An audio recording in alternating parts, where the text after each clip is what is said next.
Assalamualaikum everyone, welcome back to my channel. We are studying model textbook of physics that is for first year of National Book Foundation, and we are studying third chapter known as translatory motion. And today we are going to discuss the remaining numerical problems of this chapter.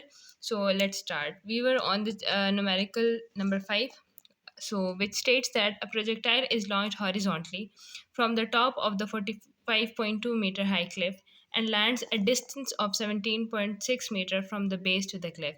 Determine the magnitude of launch velocity. अब उन्होंने क्या बोला, एक projectile है जो कि हमने horizontally launch किया. हॉरिजॉन्टली का क्या मतलब है, इस तरह लॉन्च किया, इस डायरेक्शन में, ठीक है.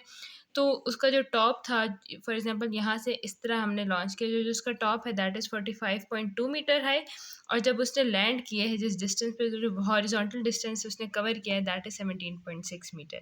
हमने क्या फाइंड करना है कि किस वेलोसिटी से उसको लॉन्च किया है, तो उसकी लॉन्च वेलोसिटी हमने फाइंड करनी है. So let's solve it. So we are given with the height of the cliff, ठीक है, जो कि हाइट थी वो क्या थी 45.2, and the horizontal distance it covered is 17.6. अब हमने वेलोसिटी फाइंड करनी है, लॉन्च वेलोसिटी, ठीक है. अब लॉन्च वेलोसिटी के लिए हम अब हमने फाइंड करनी है velocity. Velocity is the launch velocity जिससे इसको लॉन्च किया गया था, ठीक है. तो उसके लिए हमें कंपोनेंट्स देखने पड़ेंगे दोनों डिस्टेंस के, ठीक है, that is Y and X. तो फॉर द वाई हम लोग यूज़ करेंगे second equation of motion, that is S Y is equal to V I T plus 1/2 G T square. G क्यों है, क्योंकि यहाँ पे हम प्रोजेक्टाइल कंसिडर कर रहे हैं. और S X is equal to V X is equal into T, ठीक है. अब लॉन्च हॉरिजॉन्टल लॉन्च के लिए हम क्या देखेंगे, सबसे पहले एस वाई हमें पता है दैट इज़ द डिस्टेंस, ठीक है. अब वर्टिकल डिस्टेंस हमारे पास कितना था 45.2, ठीक है. वी आई जो होती है वो horizontal velocity is always zero, ये हमें पता होनी चाहिए. ये हम सब किस लिए कर रहे हैं, in order to find T, ठीक है, क्योंकि हमारे पास टी नहीं था.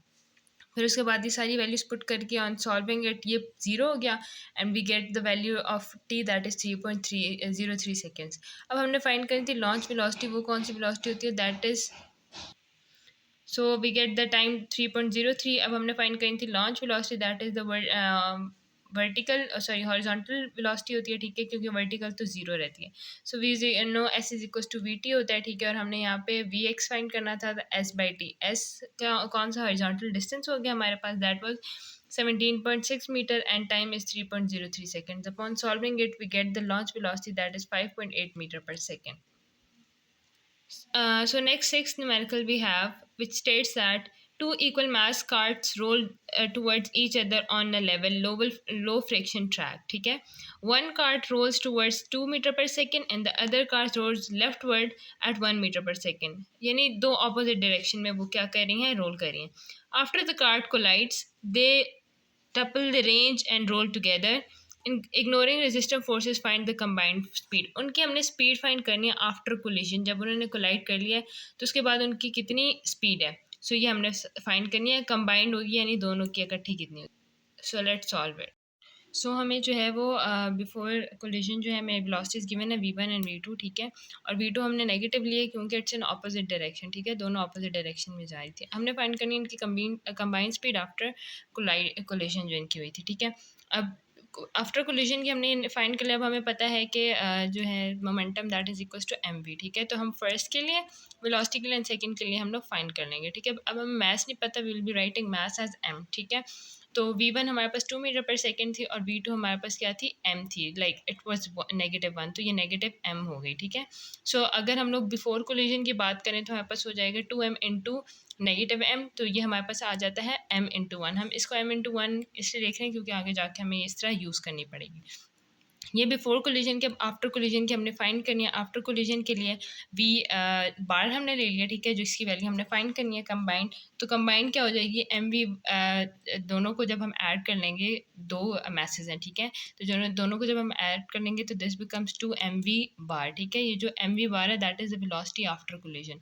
तो अब जो है मोमेंटम इक्वल होता है, कंजर्व रहता है, तो दोनों इक्वल हो जाएंगे, यानी before collision and after collision दोनों क्या हो जाएंगे, सेम इक्वल हो जाएंगे. इक्वल होने के बाद हमने यहाँ पे लिखा है m इंटू 1 और इस साइड पे हमारा था 2 एम वी बार था. m से कैंसिल हो गया, ठीक है. So we are left with 1/2 M V bar, ठीक है. तो v बार कौन सी है, वेलोसिटी आफ्टर कोलिजन है, तो हमने ये फाइंड कर ली थी. एंड 1/2 इज 0.5, तो 0.5 इज द कंबाइंड वेलोसिटी, क्योंकि v शार्प है that is the combination of both velocities after collision. So after collision जो combined velocity हमारे पास आई है that is 0.5 meter per second. So next we have second last numerical, which states that a 0.5 kg ball traveling at a speed of 4 meter per second to the right collides elastically with another ball 3.5 kg which is initially at rest. ठीक है, इसकी speed 4 metre per second है और ये initially rest पे और ये इन दोनों के मैसेज हैं. Find velocities of both the balls after collision. Before collision का हमें पता है मैस भी गिवन है और वेलोसिटी भी गिवन है जिसको हम यू से रिप्रेजेंट करते हैं. हमने आफ्टर कोलिजन की दोनों की अलग-अलग वेलोसिटीज फाइंड करनी है. So let's solve it. So we are given with the first mass and the second mass, and first mass की जो velocity थी that is represented by u1 before collision वो 4 मीटर पर सेकेंड थी और u2 की 0 metre per second क्योंकि it was at rest. ठीक है, अब हमने फाइंड करनी है आफ्टर collision velocities. ठीक है, तो उसके लिए हमने जो है वो फार्मूला डिराइव किए हुए थे ऑलरेडी. तो फर्स्ट के लिए जो v1 के लिए फार्मूला होता है that is m1 minus m2 over m1 plus m2 u1. ठीक है, that is the velocity before collision. 2m2 over m1 plus m2 u2. ठीक है, ये सेकंड की होगी. अब इस फार्मूला में हम सारी वैल्यूज पुट करेंगे जो अबव हमें गिवन है. ठीक है, so we get the value -3 meter per second. ये -3 इसलिए आई है क्योंकि जब कोलिजन होगी it will move opposite in direction. ठीक है, इसलिए नेगेटिव आई है. अब v2 फाइंड करने के लिए हमारे पास फार्मूला है that is 2m1 over m1 plus m2 u1 minus m1 minus m2 m1 plus m2 u2. ठीक है, यहाँ पे हमने u2 0 पुट की है क्योंकि रेस्ट पे आ गए तो ये पूरा चीज़ 0 की बोल हो जाती है. एंड इसको सॉल्व करने पे हमारे पास आ जाती है velocity v2 after collision and it becomes 1 meter per second. So after collision हमारे पास दोनों वेलोसिटीज आ गई हैं that is -3 meter per second और 1 मीटर पर सेकेंड. अब इसके बाद हमारे पास लास्ट न्यूमेरिकल है जो कि स्टेट करता है 17.5 grams bullet is fired at a मजल velocity of 582 metre per second. ठीक है, हमें बुलेट का वेट पता है, मास पता है और उसकी स्पीड पता है. ठीक है, विद द मास ऑफ, और जो गन है उसका मास क्या है 8 kg और जो लेंथ ऑफ बैरल है दैट इज 75 सेंटीमीटर. हमने चार चीज़ें फाइंड करनी है. वो क्या है, how long is the bullet travelled in the barrel यानी उसका डिस्टेंस फाइंड करना है. Second is what is the force on the bullet which is in the while it is in the barrel. ठीक है, फोर्स फाइंड करनी है.